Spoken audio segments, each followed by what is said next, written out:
Thank you very much, Pierre, and thank you very much, Lionel. I got to tell you that I didn't just find a little joy in listening to your speech tonight. I found a lot of joy in listening to your speech tonight. It was really well done, and it reminded us all that we do really need to find little joys in life.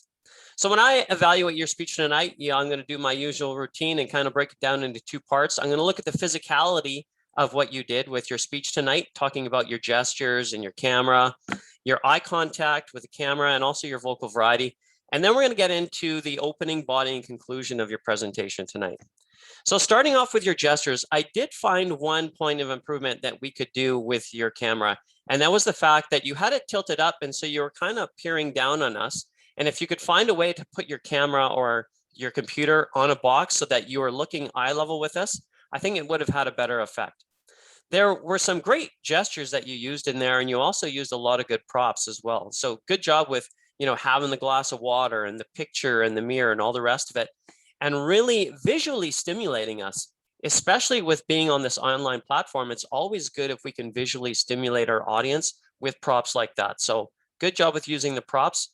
And also your lighting is really good. Even though you were kind of peering down on us, we could clearly see you because your lighting was really good. You made really good eye contact with the camera. I mean, you were looking around, you were looking up at the stars in the sky and kind of gesturing that way. But for the most part, you were looking at the camera and you're making that eye contact with the audience. One thing that you could try and do there, and I just thought of this, but I saw previous speakers say that when you're going to make a really big point, sometimes you can get a little bit closer to the camera and make a point. So that's one of those things that we can think about. For the most part, you're kind of in an even space. So think about your forward and backward motion and being on camera as well. Your audio tonight was loud and clear.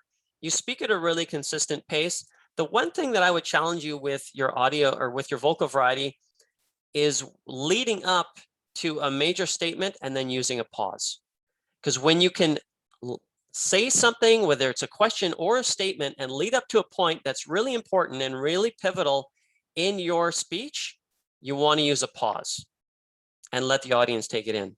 And this goes hand in hand with what comedians do, right? They'll start telling a joke, they'll get to the punchline, and then when everybody's laughing, they say nothing. They just pause and they let them laugh. So keep that in mind for using pauses in your next speech. I really liked your opening tonight. You started off with, hey, there's a lot of problems in the world. And you got us in that mindset that was kind of lower. And then you kind of went on with, hey, but there's a lot of really good things in life. But what I want to focus on today is little joys. It's all the little things that we really don't appreciate as much as we should. And you really set the tone for what you're going to tell us tonight. And then you went into talking about an article. Now, I don't remember what the author's name was, but you were basically giving a quote or the gist of what that author said. And I thought that was a really good way to get us involved with what your speech was going to be about, because when you're, not only are you saying it, but this author had described it in the past, and it was important then, and it's important now. And that's part of the reason why we use quotes, is because they're important and they have impact. Going into the body of your speech, you did a good job describing all the little joys that we can experience. And that's when you were using all those props, a glass of water, breathing the air. I remember that, showing us the picture and the mirror, looking at ourselves and enjoying the reflection that we see. When you got into the story, you were talking about going to the beach, and it was a really good story, really good idea to have that story. I'd give you one point of improvement there, and that is to try and capture it visually and with smells and with sounds. Like you had described the scene a little bit, but when you can describe it with the sound and the smells and what you're feeling at the moment, I think it would have taken that story to the next level and really kind of brought in what you were trying to say about the little joys and how we experience them. And so that was one thing that I thought that you could have just added more to your story with sounds, sights, and feeling. And then finally, you kind of came into a nice, concise, quick conclusion.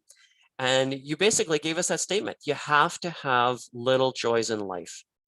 And the only thing I would add there is, if you do, you're going to have this. And if you don't, you're going to miss out on this. And I would add to that a little bit of a why.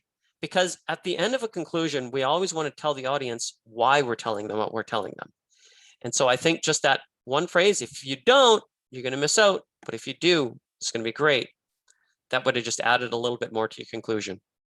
Overall, it was very well laid out, and it was a great concept for a speech. I love the way that you delivered it, and I look forward to the next speech and watching you grow as a speaker. So good job tonight, and we'll hand it back over to our general evaluator.